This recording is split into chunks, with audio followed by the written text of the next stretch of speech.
ভারতের এক গ্রাম যেখানে নাকি মানুষ গায়েব হয়ে যেত, একটা মন্ত্র পড়লেই শত্রু পাথর হয়ে যেত বলে বিশ্বাস করা হতো।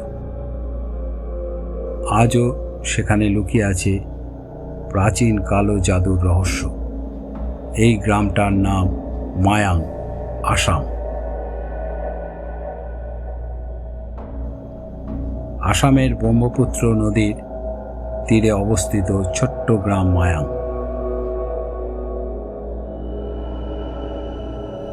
অনেকে এটাকে বলে black magic capital of India. শত শত বছর ধরে এখানে চলে আসছে তন্ত্র মন্ত্র, জাদুবিদ্যা আর অজানা শক্তির গল্প। মায়াং নামটা এসেছে মায়া শব্দ থেকে, মানে ইলিউশন বা জাদু।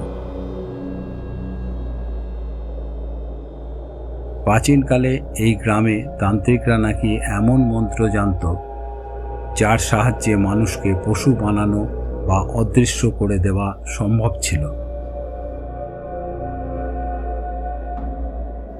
অনেক লোককথায় বলা হয় যুদ্ধে যাওয়ার আগে সৈন্যদের এখানে এনে বিশেষ মন্ত্র পড়ানো হতো।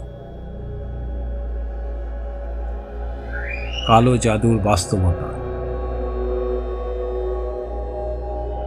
আজও মায়াংয়ে গেলে আপনি পাবেন প্রাচীন পুঁথি, তন্ত্রের বই আর রহস্যময় চিহ্ন।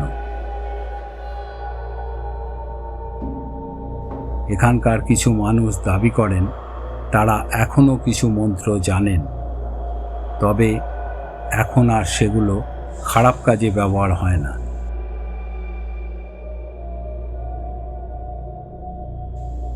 স্থানীয়দের মতে এই জাদু এখন শুধু চিকিৎসা আর আধ্যাত্মিক কাজেই ব্যবহৃত হয়।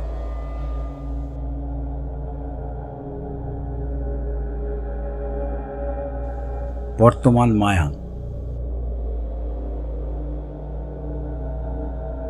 আজকের দিনে মায়াং একদিকে রহস্যময়, অন্যদিকে পর্যটকদের জন্য আকর্ষণীয়।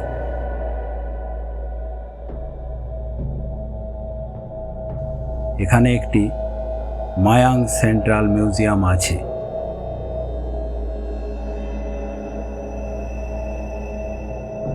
যেখানে সংরক্ষিত আছে শত শত প্রাচীন তন্ত্রের পাণ্ডুলিপি।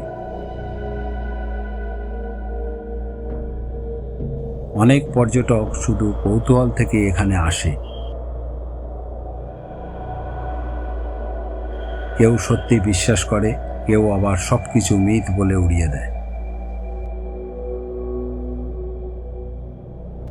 তবে প্রশ্নটা থেকেই যায়, এই সব কি শুধুই লোককথা, নাকি সত্যিই লুকিয়ে আছে এমন এক শক্তি যা আমরা আজও পুরোপুরি বুঝে উঠতে পারিনি?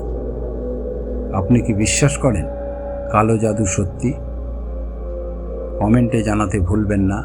আর এমন রহস্যময় ভিডিও দেখতে চাইলে সাবস্ক্রাইব করুন জয় ব্লগ 787।